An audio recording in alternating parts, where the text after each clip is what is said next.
Hi, everybody. Welcome to Paladin Talk. I'm your host, Sir Ed Hubbard, and I am with Sir Alfred Willowhawk. And we are members of the Order of Paladins, a order of interfaith warriors who are simply seeking to make a world a better place. Hi, Alfred. How are you doing today?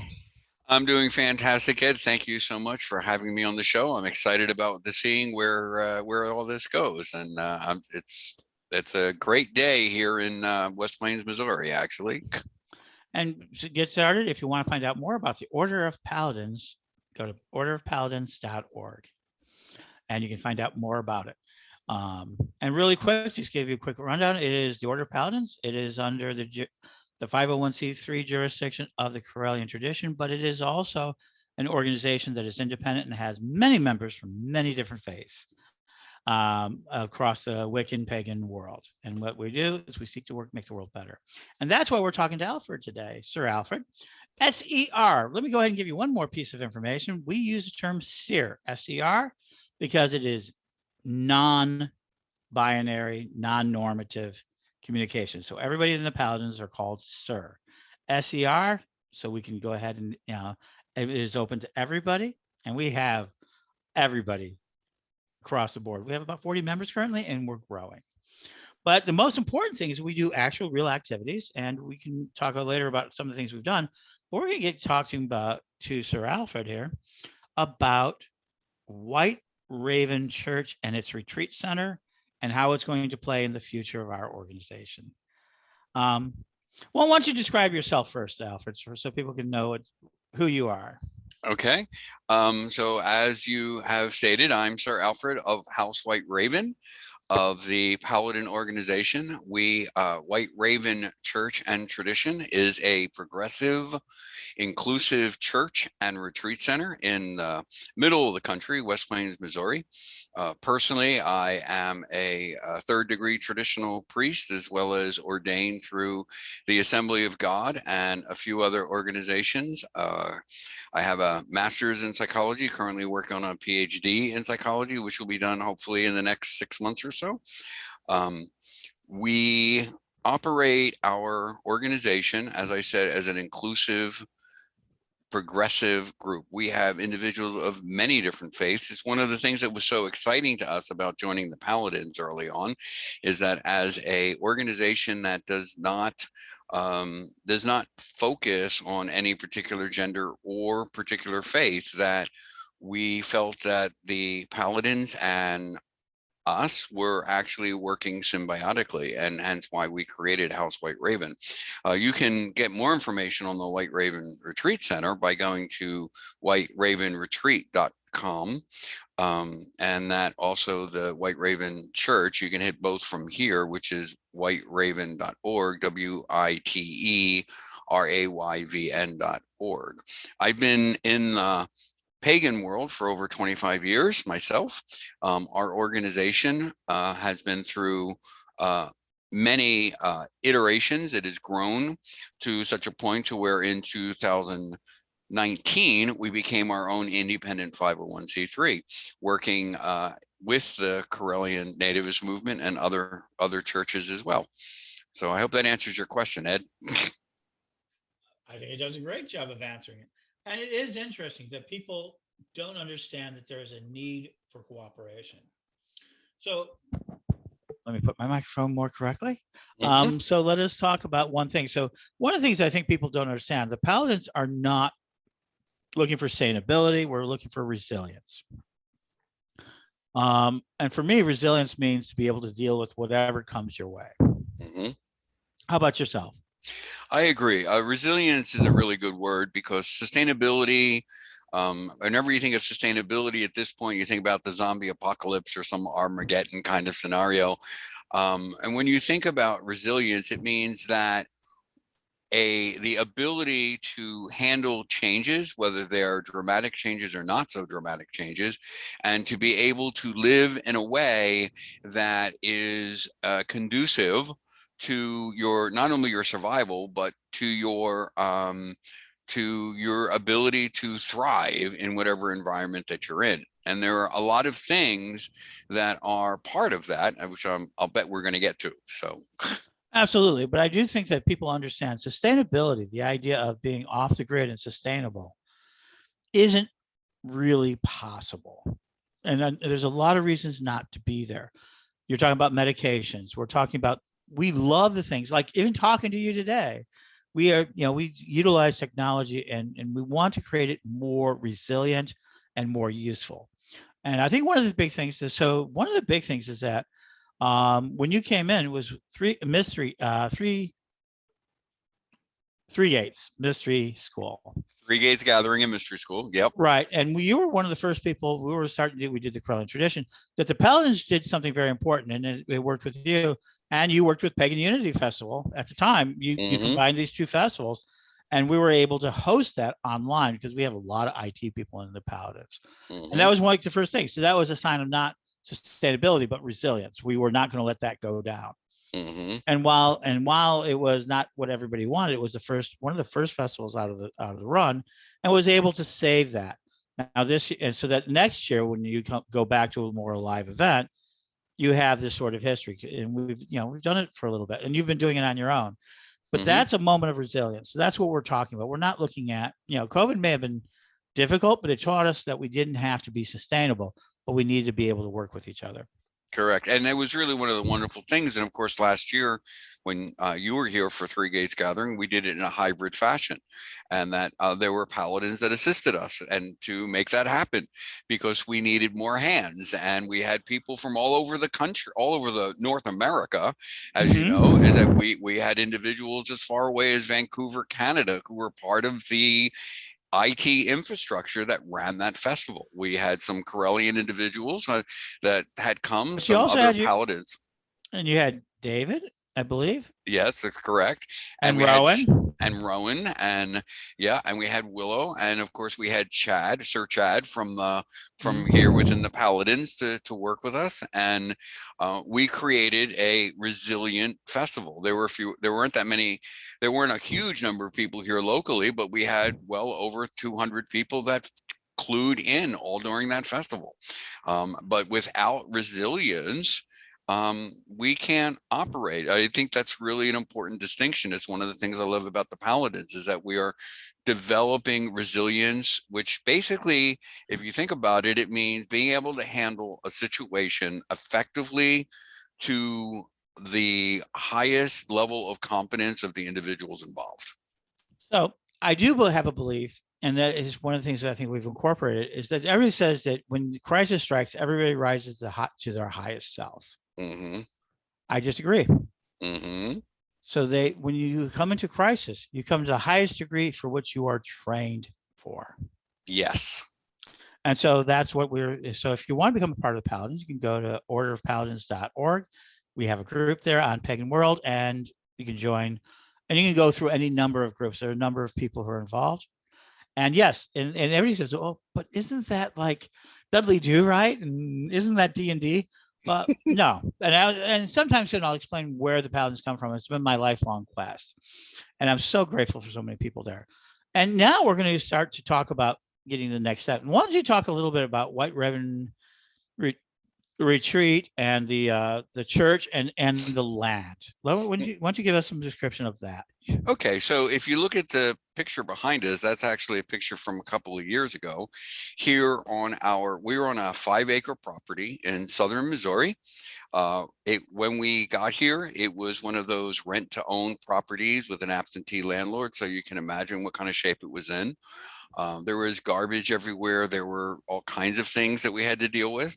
But we cleaned up the property, and the neighbors, where they would watch us out there with our very old equipment, trying to mow lawns and cutting down with hand scythes and things like that. And one afternoon, after working on it the first summer, an individual shows up on a tractor with a towing a bush hog, and he was like, hi, we've seen what you've been doing. We're going to come bush hog your property. And we're like, well, how much are you going to charge us? And they were like, no, we're not going to charge you because you're a good neighbor.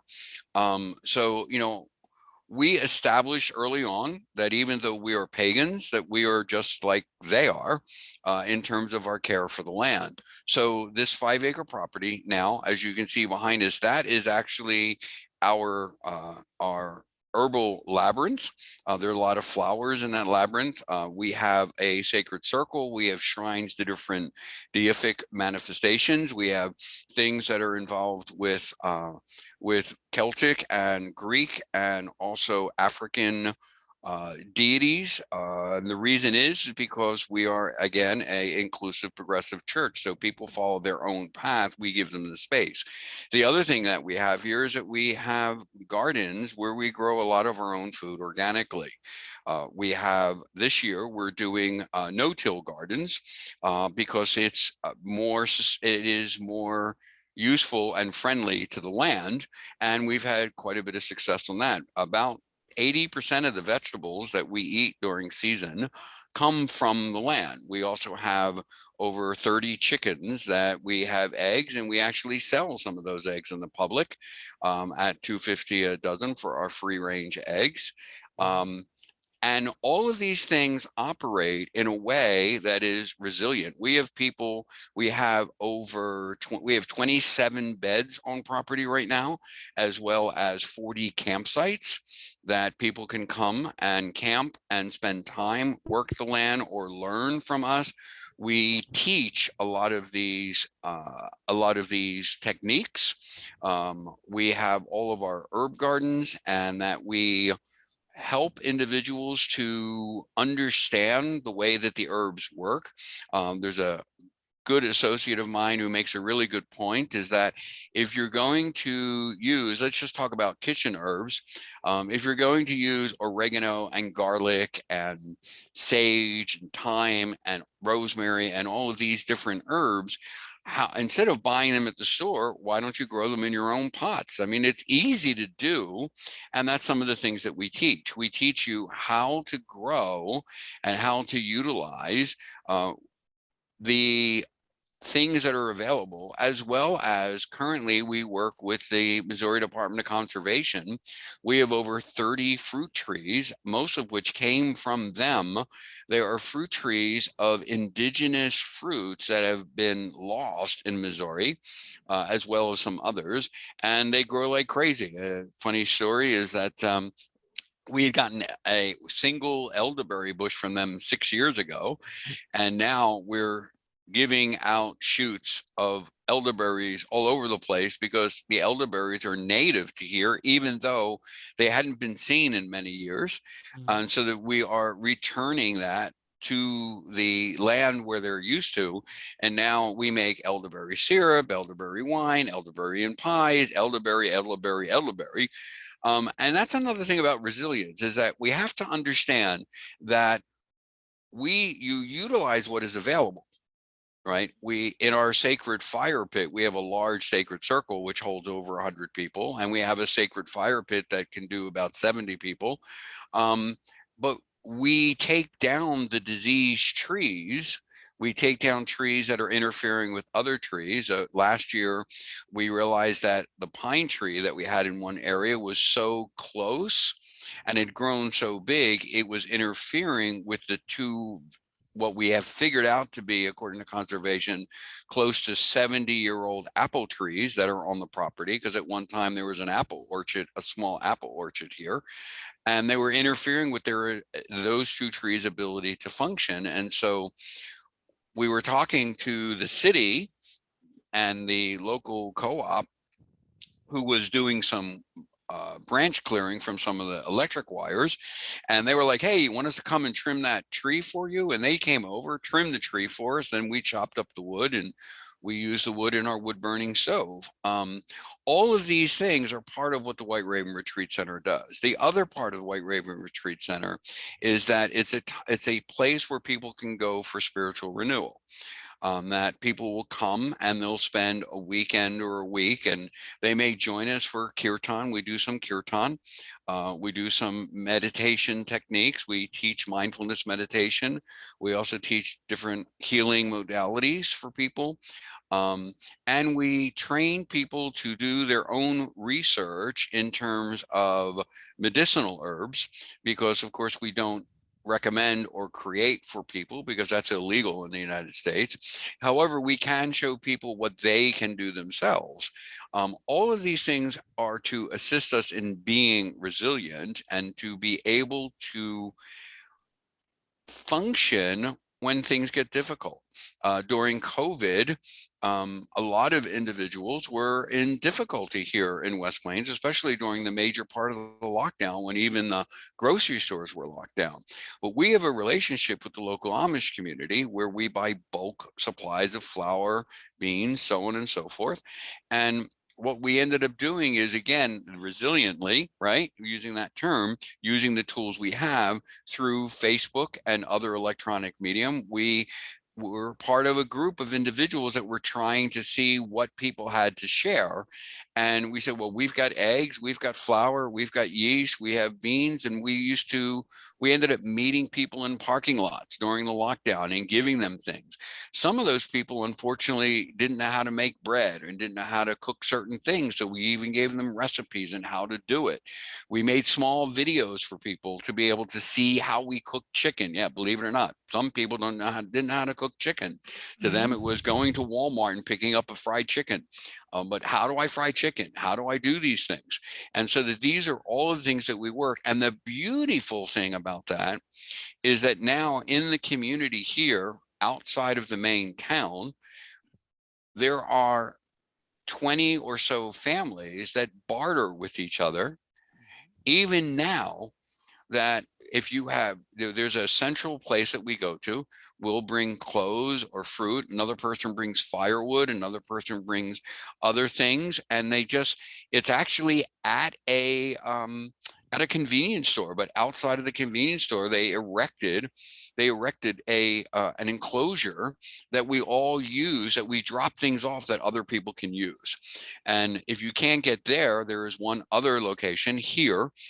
We get phone calls from people saying, hey, I have an extra 2 cases of green beans, can we put them in your storage area?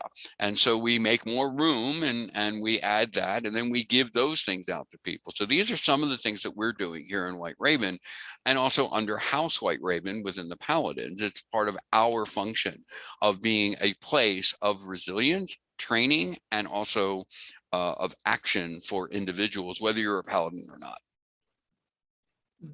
And that makes a lot of sense. So I thank you for sharing that. And we're going to get right into what I think is going to be the most exciting point. So House White Raven, and we have a number of houses in the Paladins, has agreed to become the vault and storage for the Paladins for our seed project. I'll get more into that in a minute.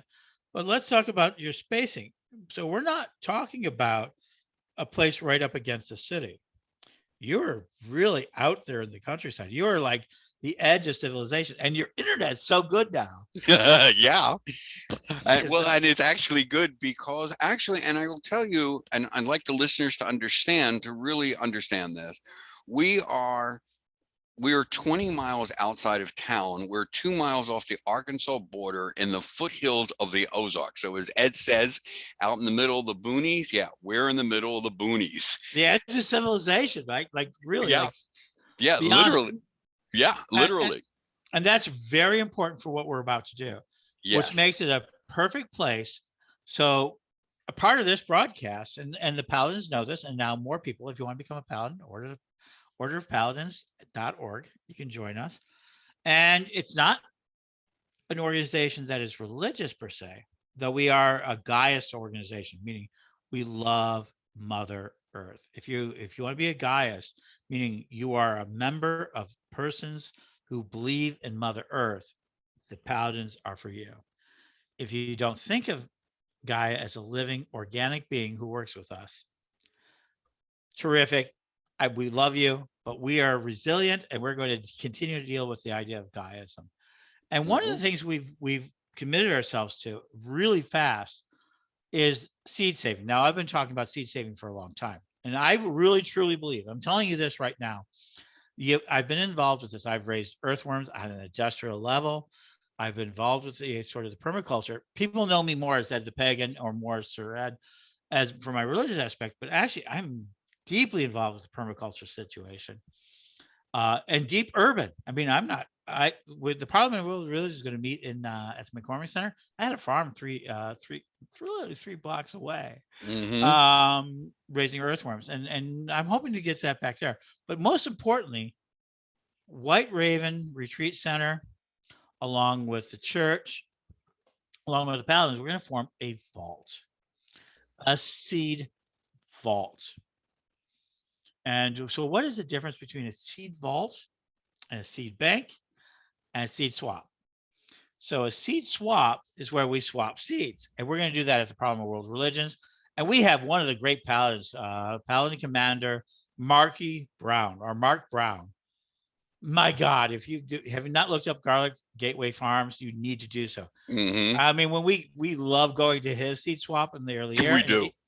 we do, and he has 200 types of tomatoes. Yeah, yeah, it's amazing. It's absolutely amazing. And he is a member of our system and has been part of it. And now he's agreed to begin helping us with the vault. So we have a seed vault. And what that means is that we're going to both save seed for the short term and the long term. Can you talk a little bit about that? I mean, you've been at it for Yeah, a while. You see the picture behind you. You're going to be a yeah, big supplier of yeah. of seeds. Yeah. So, the Paladins have decided that they're going to use our property for one of the seed vaults. And that seed vault, now, when we say seed vault, so Mark, Commander Mark, he deals with the seed swap and the short term and long term and separating what seeds are good for what seeds are good for this, the different heirlooms and so on and so forth, how they taste, how they function, how do you use them. What we're doing, and we do the same thing here, as we're only about 4 hours from him south, because he's in St. Louis and we're down here. But here at House White Raven, and as a major in the Paladin organization, we are going to build an actual building. Now, part of this building will be the seed vault. And what that means is that it will be temperature controlled. It will be encased and divided into short-term seed usage, long-term seed usage, and the turning and the care of those seeds for the long term as they are needed. And also within that, we're also going to have camping equipment, and we're also going to have other foodstuffs, flour, beans, yeast, all of these different structures all of these different things that are necessary in order for us to be able to have them for other individuals to utilize when they need them. And that structure is going to actually be built here on the property. It's already been marked off. We know where we're going to put it. Now, the property itself is right off the road, so that it's fairly easy on the tarmac to get to it, even though we are in the country. However, the vault itself needs to be built. And in that vault as I said, it will have all the different seeds. It'll also have flour. It'll also have that we will turn as it's necessary, obviously flour, yeast, beans, so on and so forth, in enclosed containers. We actually do have a way to get gasoline, and that's from courtesy of our local Amish individuals who actually use gasoline for tractors and other small engines. We have a way to get that is close enough, because we don't want to store that on our own property. But also the camping equipment, batteries, medical equipment for first aid, as well as having instructions on how to use, how to plant, how to make it in such a way that you as an individual, if in a group of individuals during any kind of situation come down to our site, which though it's out in the middle of the country, in the middle of the nowhere, as they say, as General Ed had said, It's also that it's centrally located, and so that it's fairly easy to get to at the time. And of course, building that structure takes time, it takes effort, and it takes funding.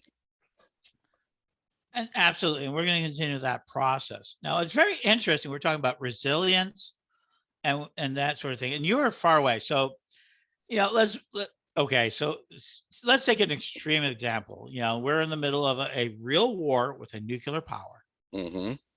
Let's not play pretend games. Russia is a nuclear power. Mm-hmm. We're in engagement with the Chinese, who are a nuclear power. Mm-hmm. And these two elements could probably do it. You're far enough out of that ring, right? Yes. Am I right? You're out of You're that far enough correct. ring. I mean, I'm not trying to say that is. So what makes us not preppers?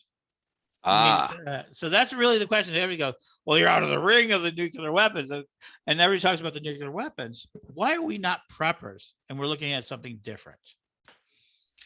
So, preppers are prepping for apocalyptic scenarios. They're also involved, and it's a different mindset, really. Mm-hmm. We are individuals that we will work with everything that we have. We're not talking about going off the grid and only living on, living on roots and herbs and what we can shoot outside in front of our property. We're not talking about that. What we're talking about is that as resilience is taking everything that is available and being able to use it effectively for our own safety and for the care and feeding of those around us. So there's really, it's a mindset difference, right? It really is a mindset difference. And, you see here, I'm sitting here, I might be wearing a vest, but it's not, I'm not wearing camouflage. I don't have a flowing beard, and I don't have a bunch of guns sitting behind me. Even if I turned off the pretty picture behind me, all you see is a wall of my office. So that's really part of the difference between us and being preppers. And it's not that we're storing food for 100 years. We're storing food that is utilized for what we can. The difference, though, that where we are the same is our seed vault. The seed vault is an enclosed, it will be sealed, and it'll be built in such a way that it can be used for, many years. That some of those seeds can be stored for 25 years and it wouldn't matter, and you can germinate them later. There are other things that can only be stored for a couple of years, and we're going to probably plant them to get more seeds to put in the vault. Yeah. And the Paladins have set up a network of people. We're going to grow seeds in Jacksonville. We're going to have seed banks. Mm-hmm. If you want to become a seed banker, find out more. Yep. So the vault represents our total wealth. Seed banks represent everything else. And seed swaps represents our distribution. And our Paladins are going to go through that entire process. I think people don't understand. So COVID showed us that really fast. We had to act fast. And that's what we want to do. We want to be able to act fast. If there is this sort of idea of an Armageddon nuclear war, we want to be as prepared as we can for it, but we can't prepare for that. That is such a singularity item that was going to change civilization so much. But we are going through climate change, and we are going to see things. And it sounds crazy to people, but we're looking at, and one of the things the Paladins talk about is that, we're looking at generational wealth. Yes. And guess what? As the extinction events continue, DNA and seeds and all of that are going to become more and more rare. We're seeing them all die out. So they're talking about foodstuffs. Well, we're not going to just have foodstuffs in our house. We're going to have trees. We're going to have other plants that we need for the entire ecosystem. Right. The idea of the vault is that we will be able to regenerate, not just be resilient, but regenerate our own cultures. And so that makes us different than preppers. We're not looking at, surviving nuclear Armageddon. We hope it never happens. But we have seen disasters of all kinds. When people talk about camping equipment, did you know camping equipment and emergency equipment are almost the same? Almost identical. And that's why I call it camping equipment, because that means that people understand it. But it is emergency equipment. We're talking about large scale shelters, and we also have We have cabins on site. Some, we are preparing to put some of those cabins on solar, not because the grid's going to go down, but it might go down. I mean, there are times that I have to use a generator out here.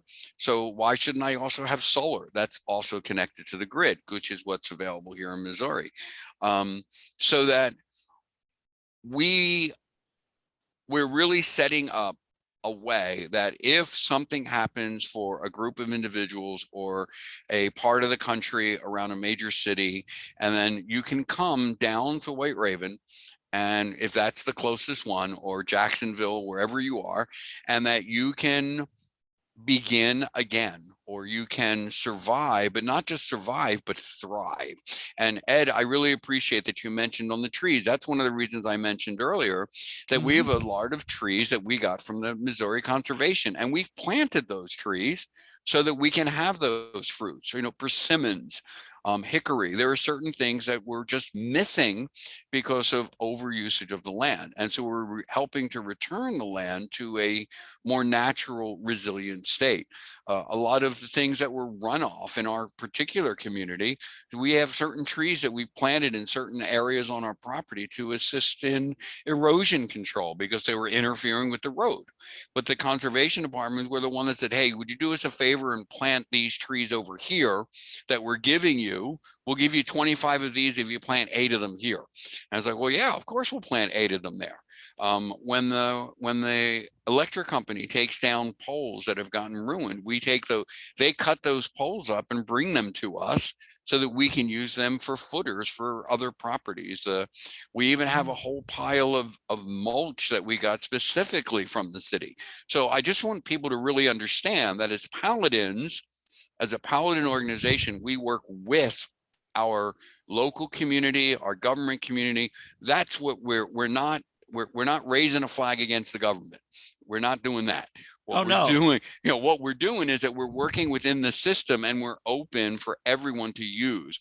And that vault is really our next biggest project, as General Ed said. Absolutely. And it's been something we've been working a long time for, but now it is actually consolidated. And to give you an example, we're going to be at the Parliament of World Religions, August 14th through the 18th. And one of 2023, that's very important. We will have a Three Gates Festival, mystery school before that. Yes, we will. And probably some Paladin training cells. So that's going to give us a lot more capability. But this is what shows resilience. We're not talking anti-government. A lot of people talk about preppers. They're like, oh, they're anti-government. We're not anti-government. We're very mainstream. People always talk about it's like, oh, you don't hate the government. He says you can't hate the government. We're all the government, right? We're all choosing that. I mean, and maybe it's hard and it's difficult, and you've been very much involved with it. So you represent a space that is like really protected, even in the worst case scenario. But more importantly, you're saying the vault for the long term for climate change and generational wealth, at the same time helping the communities in a very protect thing. Now, this is not a zero cost game. So people, and you can go to whiteraven.org and make a donation to this project. And there's actually going to be buttons around here, and we'll figure out ways to begin that process. But it's WITERAVN. RAYVN. Yeah, let's try that again, Ed, please. Why don't you go ahead and do that? Okay, it's WITERAYVN.org, and on the bottom of that first page there, you'll see a donation button. And when you do it, there's a place for a message, and you just can say that it's for the vault or say whatever it's for. But it's not a zero-sum game, right? It's not free. No, it's not. Not at all. And you've already done, for people who want to see it, we've done a spreadsheet. I think we're going to do a Kickstarter campaign or an Indiegogo campaign for this as well pretty soon. But what are we expecting? I mean, when people talk about this, what do you expect this costs? Well, just the building for the vault alone is over $16,000, and that's a 20 by 30 structure, and about and it will take that level of structure in order to build. Just the structure is over $16,000 based upon numbers that we've looked at. And of course, those numbers are about 3 months old. And with the different costs, as costs go up, it goes up as well. But that includes the building of the building, the securing of the building. We're currently, it would be great also if we have a mortgage that we would love to pay off, and that's a different story. But even the equipment that we want to put in, not just the seed vault, when we're talking about all of the different material, the emergency supplies, the medical supplies, all of that, that's close to another $9,000. And all of it. Now, yes, we do get some donations in terms of materials, particularly medical materials. And we have also been very lucky that we have a few of the larger emergency type structures. But all in all, in order to build the vault, it's going to take us $16,000 for the building and another $4,000 to create the hermetically sealed structure within. So you can add the numbers up yourself and see how that goes. And of course, as Ed said, as Paladins, we're looking to bring that cost.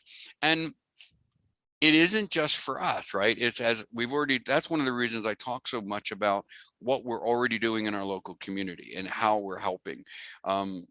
As well as this particular interview as such, but we also do interviews on preparedness and that you can find those on Magic TV, and there'll be another place to find them soon as well. So orderofpaladins.org. Yes, there it is, paladins.org. Yeah, and also on Pagan Worlds, correct, Ed? Well, that's where orderofpaladins.org goes to. Oh, there. Which is so yeah, absolutely. We're about to create something. So overall, in the next 18 months, as we head to the Parliament, we're going to actually bring something. We're going to tell the world, and then we're talking. People ask me, who do you know?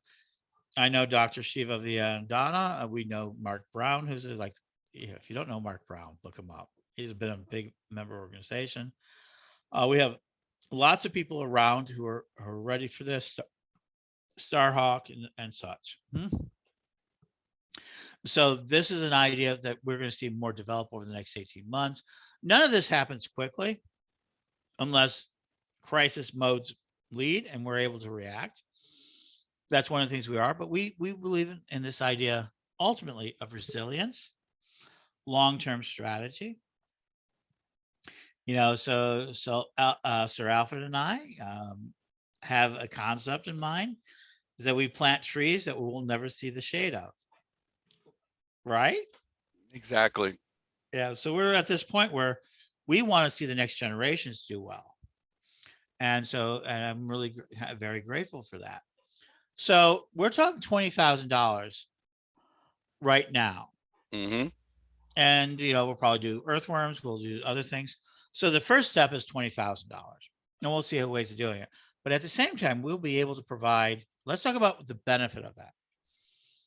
So not only will we have a long-term storage facility, but for the communities as large, people will be able to make requests of seeds starting next spring for their local communities, and we can start sharing those things. And that's really important because that's not resilience, that's regenerative. So let's talk about the last thing. Let us talk about is the idea that the vault is not a resilient program, though it does represent that.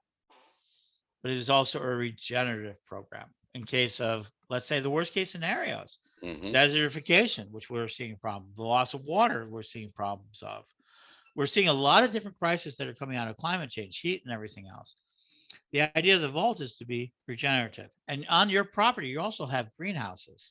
Yes, we do. To deal with that. So can you talk a little bit about the idea of White Raven being not just a resilient organization, but over the long term, hopefully a regenerative one, which you've already represented. You talked about the elderberry plants. So when we want to be regenerative, as Sir General Ed had said, is that you're providing for future generations. So the trees that I plant now, the elderberry trees, the peach trees, the walnut trees, although probably not planting any more walnut trees, they grow like weeds out here. But those kinds of things that we, it's going to be 3-4 years before those trees actually produce anything. But we have the ability, through our greenhouses, through our no-till gardens and our regular till gardens, that we have the ability to grow and dry herbs and dry different things that are necessary in order to be able to distribute them going forward. But in terms of regeneration, we also are here to teach people how to operate within their own property. I mean, as a perfect example, because of the changes in the climate, there are a set of zones in the country for different things to get planted in different zones at different times. And our area actually has slipped to another zone. We're on the top of that other zone, but we're no longer in zone 6A, we're in zone 6B, which is very similar to zone 7. So some of the things that we are now able to grow, we weren't able to grow before. But as the climate changes, as things develop, we need to be able to understand how to read those things, how to plant at the appropriate time, all of those things through us here at whiteraven.org, and obviously House White Raven of the Paladins, paladin.org. We are here to train and to facilitate, and also to encourage future generations and individuals now to do things so that you can have your own structures. We don't want that this should be the only property in the entire country that does this. It would be nonsensical. There are plenty of people that can do the same thing, and we want to help you to be able to do those things.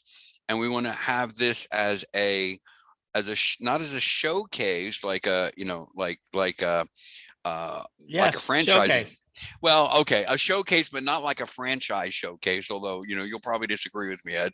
But as a showcase that you can come here, you can spend a month here, learn how we've done these things, and take it back with you and develop it somewhere else.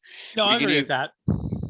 So that this way then we are regenerating the planet, but we're also providing for our future generations, because it doesn't matter. We are not going to be on this planet forever. I mean, I'm not 20 years old anymore anyway. Although sometimes I'd like to be, although other times not, probably. But what we want to be able to do is to teach so that those individuals that aren't even alive yet, that they will be able to have a fruitful life that is itself regenerative, which regenerates the planet, which goes with all of us, because after all, because as Ed had said earlier, we are Gaius, and that we are here to replenish and to work with the planet as the planet chooses to be worked. And to grow that into a worldwide structure, which is one of the things that we're going to talk about at Parliament next year. So yeah, absolutely. I think that's an important thing. So whiteraven.org, WITERAY.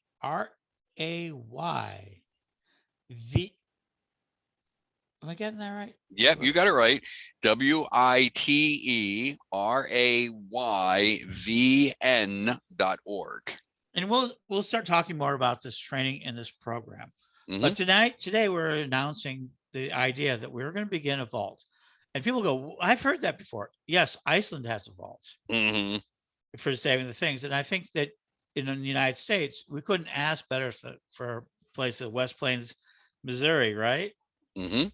Than to be in the place that can most secure it. And of course, camping equipment. We have Heartland coming up. We have Three Gates next year. We have a lot of festivals where we're going to do things. We're going to talk about the camping ministry later. But right now, today, we're starting the process. And if you want to know how to send your seeds to it, text us. Write Yeah, us. text us, write us. You can actually text me or text the Paladins. I'm sure. Do we have yeah, a general number that we can Order of text to? orderofpaladins.org. That's going to be our new spot. We're beginning that sort of Hmm. thing. And we're beginning this major project that is going to basically state we want to preserve nature. Right. And it's not just going to be foodstuffs. It's going to be all sorts of things. Mm-mm. So if you want to save your favorite tree, send us some of your seeds of your favorite tree. Mm-hmm. We do believe in very deeply there is a consciousness underneath all of this that we're Yes. that we're acting to. So I will give you the last word. Anything else you want to say about today? Um, hmm. That's always a hard question, but there's so many things that you can say. But I think overall, I really just want people to understand that we are here to serve you, and that this is a global community project that we are dealing with. We've been doing this for years on small scale, and that now we're getting ready to do it on a large scale, and that we would love to have you be part of that with us, and to be able to join us in preserving our way of life. Although that's probably a bad way of saying it, but it's a good way, I think. Way of life, preserving Sure. our way of life, and to further the global consensus driven balance and harmony with nature and with us, that we don't have to be adversaries. We can all work together in consensus as long as we have a common goal. And I think that that's really what we're trying to do here. I think you've really done that well. So again, I'm going to give it out one more time. WITERAYVN.org. Yay. If you want to make a donation, if you want to find out just more about it and how to build a seed vault, a seed bank, a seed swap, check us out and we will help you do that. This is going to be a terrific moment in history where we're going to try to preserve and expand on Gaia. We thank you all. Thank you, Sir Alfred, for sharing this with us and being at the center of this amazing project. We'll talk more about it, but you've just listened to the first Paladin Talk, number one of online, and we really appreciate it. Thank And you so so much. Thank you so much, Sir Ed, for doing this. And I'm excited to see where we're going from here. This is awesome. I love being the seed, man. That rocks. and that's what we are. So blessed be everyone. And until next time, make your world better. Period. That's all we ask you to do. Make your world better one step at a time. Blessed be.